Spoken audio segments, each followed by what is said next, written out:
നമസ്കാരം. ലോക്സഭാ തെരഞ്ഞെടുപ്പിന് മുന്നോടിയായി രാജ്യത്തെ ജനങ്ങൾക്കായി സൗജന്യ വൈദ്യുതി പദ്ധതി അവതരിപ്പിച്ചിരിക്കുകയാണ് പ്രധാനമന്ത്രി നരേന്ദ്രമോദി. എല്ലാ മാസവും 300 യൂണിറ്റ് വരെ സൗജന്യ വൈദ്യുതി നൽകുന്ന PM സൂര്യഘർ സൗജന്യ വൈദ്യുതി പദ്ധതിയാണ് നിലവിൽ പ്രധാനമന്ത്രി നരേന്ദ്രമോദി പ്രഖ്യാപിച്ചിരിക്കുന്നത്.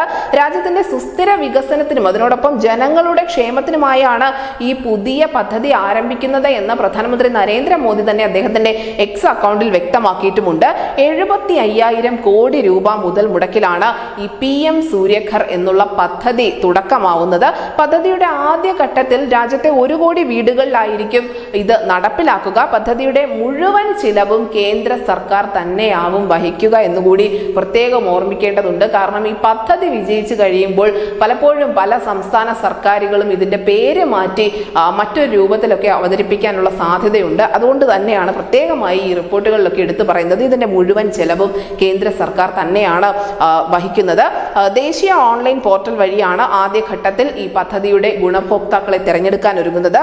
നഗര തദ്ദേശ സ്വയംഭരണ സ്ഥാപനങ്ങളും പഞ്ചായത്തുകളും ഈ സൗജന്യ വൈദ്യുതി പദ്ധതി താഴെത്തട്ടിൽ ജനകീയമാക്കാൻ സഹകരിക്കണമെന്നുകൂടി മോദി അഭ്യർത്ഥിക്കുന്നുണ്ട്.